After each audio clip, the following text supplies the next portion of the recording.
हाय, आप सबका वेलकम है मेरे चैनल पे। और आज हम पढ़ेंगे फैक्टरीज एक्ट के जो बचे हुए इंपॉर्टेंट क्वेश्चन हैं उन्हें।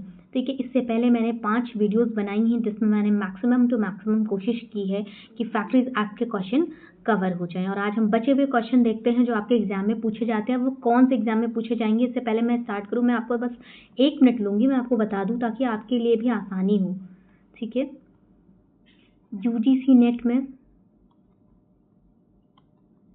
UGC net code 55। अगर आप HRPSU का एग्ज़ाम दे रहे हैं, ठीक है, तो उसमें काम आएगा। MBA का भी कुछ पोर्शन कवर होता है, जिस यूनिट इंडस्ट्रियल रिलेशन की जो यूनिट होती है उसमें पूछा जाता है। ठीक है, बहुत सारे कॉलेजेस में भी ऑप्शनल क्वेश्चन पूछे जाते हैं। ठीक है, तो उसमें भी आपको ये काम आएंगे।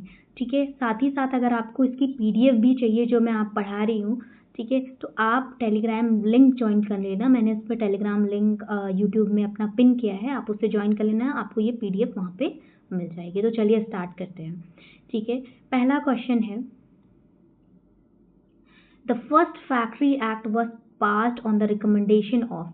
पहला जो फैक्ट्री एक्ट है वो किसके रिकमेंडेशन पे पास हुआ था? फैक्ट्री कमीशन के, पे कमीशन के, रॉयल कमीशन के, या नन ऑफ दिस? आंसर आपको दिख रहा है, आई होप, लेकिन तब भी मैं समझ पा रही हूँ कि आपको ये आंसर आता होगा। ठीक है, अगर नहीं भी आता है तो फैक्ट्री कमीशन के थ्रू ही पास हुई थी। आप मुझे कमेंट में बताना कि पहला फैक्ट्री कमीशन कब बना था। ठीक है, ये भी पूछा गया हुआ क्वेश्चन है, इसीलिए मैं आपसे पूछ रही हूँ। ठीक है, इस क्वेश्चन को थोड़ा ड्रॉप कर देते हैं। ठीक है, हम जो है क्वेश्चन नंबर 3 देखेंगे मैं आपको, क्योंकि ये पहले भी करा चुकी हूँ। Every worker who has worked for a period of dash or more days in a factory during a calendar year qualified for annual leave। अब वो क्या है? ऑप्शन नंबर ए 250, 255, 240 या none of this. I hope आपको answer पता होगा। ठीक है, नहीं पता है तो मैं बता देती हूँ, इसका आंसर है आंसर नंबर सी, 240 डेज आपको कंप्लीट करना होगा। ठीक है, एनुअल लीव के लिए, तब आप क्वालिफाई हो जाओगे। ओके, 4th क्वेश्चन देखते हैं। Dash is required to appoint inspector, ठीक है, enforcement of act by notification official gazette, state, central, both या none of these। एक बार क्वेश्चन फिर से रीड करती हूँ। Dash is required to appoint inspector for the enforcement of the act by notification in the official gazette. State government है, central government, both या none of these. ठीक है, इसका आंसर क्या होगा बताइए? तो इसका आंसर है आपका answer number A, state government. ठीक है, क्या आंसर है इसका? State government. अब मैं आपको एक बात बताती हूँ, फैक्ट्रीज एक्ट में जब हम पढ़ते हैं, तो उसमें जो मैक्सिमम अथॉरिटी होती है, मतलब एक तरीके से वो स्टेट गवर्नमेंट के पास होती है। अदर हैंड जब हम माइंस एक्ट पढ़ते हैं 1952 वाला, तो वहाँ पे क्या होता है? सेंट्रल गवर्नमेंट के पास अथॉरिटी। तो यहाँ पे स्टेट और यहाँ पे सेंट्रल गवर्नमेंट। ये बहुत ही इंपॉर्टेंट पॉइंट है, आप इसे ज़रूर दिमाग में रखना। ठीक है, तो इसका आंसर क्या है? इसका आंसर है आपका स्टेट गवर्नमेंट। ठीक है, the expression of time card in form number 25 shall be substituted as service card by an amendment of the Factories Act from the year। ठीक है, अब ये क्वेश्चन आपके अभी तक UGC नेट में नहीं पूछा गया है। ठीक है, ये आपकी UGC नेट में नहीं पूछा गया था, किसी PSU में पूछा गया है, इसलिए मैंने इस क्वेश्चन को इंक्लूड किया है। तो आप बताइए इसका आंसर क्या हो सकता है? कब हुआ था ये? तो इसका आंसर है ऑप्शन नंबर बी, 2005। ठीक है,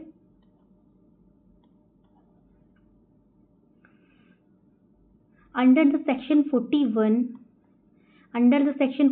the Factories Act the factories act the site appraisal committee shall be constituted, कितने पे साइट अप्रेजल कमेटी बनती है 41 में, once in a year under the chairmanship of chief inspector of factories. तो कितने पे बनती है आप बताइए, 5 पे, 2 पे, 3 पे या 1 पे। ठीक है, तो इसका आंसर क्या होगा, इसका आंसर है 1 पे, सॉरी इसका मतलब है 5 पे। ठीक है, 5। नेक्स्ट क्वेश्चन देखते हैं। To close down a factory to close down a factory, the occupier has to give the day's notice authorities। ऐसा नहीं कि आज हम अपने मन से आज चलो जी फैक्ट्रीज को क्लोज कर देते हैं, क्या कर देते हैं, क्लोज कर देते हैं, ऐसा नहीं कर सकते हम। तो कितना देना पड़ेगा हमें, 60 दिन का नोटिस भेजना पड़ेगा। कितने दिन का नोटिस भेजना पड़ेगा हमें 60 दिन का नोटिस देना पड़ेगा। ठीक है, next question. If an employee allege that he was working for the employer and the employer denies it, who has to prove this fact? कौन प्रूव करेगा इस फैक्ट को? क्या वो एम्प्लॉयर प्रूव करेगा या फिर एम्प्लॉय प्रूव करेगा, क्या अथॉरिटी या एम्प्लॉयर एंड अथॉरिटी? आप इसका आंसर बताइए। इसका आंसर है आंसर नंबर बी। ठीक है, इसका आंसर क्या है, आंसर नंबर बी। ओके, अब देखते हैं question number 9। The annual return under the factories act shall be submitted to inspector of factories on or before. और ये क्वेश्चन पूछा गया है 2020, आई थिंक 2021 में भी पूछा गया था। ये क्वेश्चन थोड़ी अलग तरीके से पूछा गया था, लेकिन यूजीसी नेट के पेपर में ही पूछा गया था और थोड़ा डिफरेंट तरीके से पूछा गया था। अगर मुझे सही से याद है या नहीं भी याद आ रहा तो मैंने क्वेश्चन कहीं पे देखा हुआ है कि सेम 31 जनवरी भी था और आई थिंक 31 जुलाई भी था, ऐसे करके पूछा गया था। ठीक है, तो आप एक बार देखना इसे। ठीक है, तो इसका आंसर क्या है, आई होप आपको आंसर पता होगा, मैंने हिंट भी दिया था। तो इसका आंसर है 31 जनवरी। क्या आंसर है इसका, 31 जनवरी। 10th क्वेश्चन देखते हैं। Where male employees are employed there shall be at least 1 latrine seat for every dash male worker shall be provided.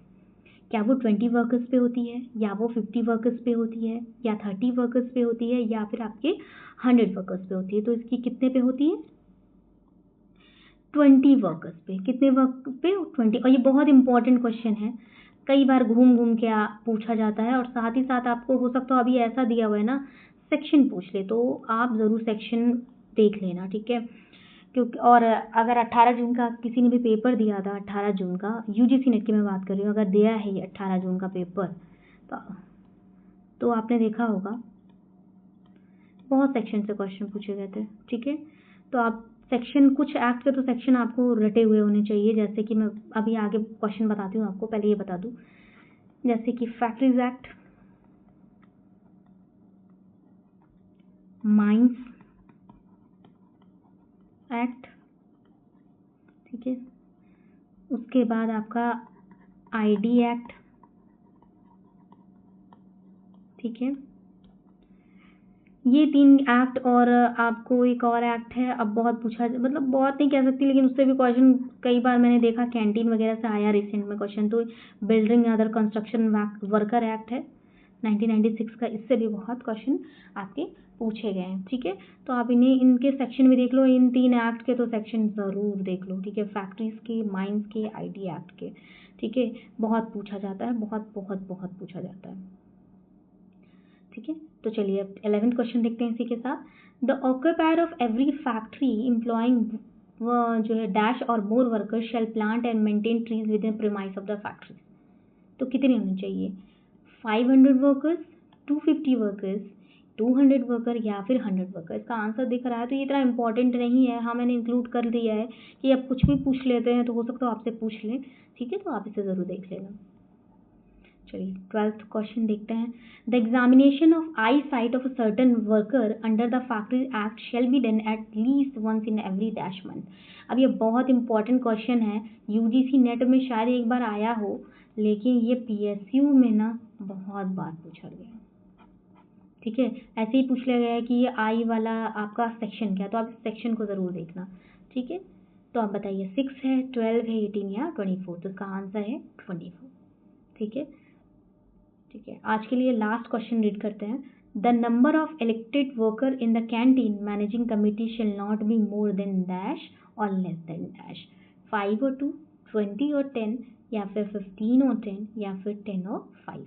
ठीक है, तो आप मुझे बताओ इसका आंसर क्या है। इसका आंसर है 5, ठीक है, और 2। ठीक है, तो आई होप आपको ये समझ में आया होगा क्वेश्चंस। ये क्वेश्चन बहुत इंपॉर्टेंट है, जितने भी है ना वो आपके लिए बहुत इंपॉर्टेंट है। मैंने हर जगह से कोशिश करी है कि क्वेश्चंस को आपके इंक्लूड करूं ताकि आपको हेल्प मिले। और मैंने एक चीज़ नहीं, मैं भूल गई शायद, सेक्शन 41 बहुत इंपॉर्टेंट सेक्शन है। और सेक्शन 41 के बाद जितने भी सेक्शन आते हैं, 42 है, 43 है, 44 है, ठीक है, 60 है, 61 है, 66 है, ठीक है, 66, 67, ये सब बहुत इंपॉर्टेंट आपके सेक्शन है, तो इन्हें भी एक बार ज़रूर देख लेना। ठीक है, क्योंकि आप पहले नहीं पूछते थे पर अब वो सेक्शन से भी क्वेश्चन पूछ रहे हैं। अब मैं सेक्शन से क्वेश्चन पूछने वाला कौन सा बोल रही हूँ, मैं सेक्शन से क्वेश्चन पूछने वाला टॉपिक आपको बता रही हूँ, वो आपका यूजीसी नेट के लिए बता रही हूँ। ठीक है, यूजीसी नेट आपको क्लियर होना चाहिए कि क्वेश्चन कहाँ पे कैसा पूछा। जैसे यूजीसी नेट का पैटर्न पहले अलग था, अभी थोड़ा अलग हो गया कि अभी सेक्शन भी पूछ रहे हैं। ठीक है, अब पहले भी पूछते थे पर इतना नहीं पूछते थे, लेकिन अब तो जो है बहुत सारे सेक्शन के क्वेश्चन पूछते हैं। और वैसे नहीं है, जैसे कि जब मैंने बताया तो building under construction worker act से बहुत सारे सेक्शन पूछे गए थे। कैंटीन का सेक्शन पूछ लिया एक बार, ठीक है, ड्रिंकिंग वाटर का पूछा गया था। ठीक है, तो और फैक्ट्रीज से तो पूछा ही पूछा जाता है आपको सेक्शन हमेशा। आईडी, फैक्ट्रीज और माइंस के तो सेक्शन आप समझ लीजिए, इन तीनों एक्ट के सेक्शन तो आप रट ही लो। ठीक है, अगर आपसे हो पा रहा तो आप रट लो, कोशिश कर लो। ठीक है, और भी जितने भी अभी फैक्ट्रीज एक्ट में मैच द कॉलम वाले क्वेश्चन है वो मैं कोशिश करूंगी कि वो मैं आपके सामने लेके आऊँ और आपको क्वेश्चन से भी इंट्रोड्यूस कराऊँ। ठीक है, तब तक के लिए आप इन इम्पोर्टेंट क्वेश्चंस को पढ़िए, और कोई भी डाउट होता है तो आप पूछ सकते हैं मुझसे। और आप टेलीग्राम चैनल है मेरा, मैंने लिंक पिन किया है, आप उसको ज्वाइन कर लीजिएगा, और ये सारी पीडीएफ जो मैं आपको क्वेश्चन सॉल्व करा रही हूँ ये आपको वहाँ पे मिल जाएंगे। ठीक है, आई होप आपको समझ में आया होगा, और कुछ नहीं समझ में आया तो आप मुझसे पूछ सकते हैं। आज के लिए इतना ही। हंसते रहिए, पढ़ते रहिए और मुस्कुराते रहिए।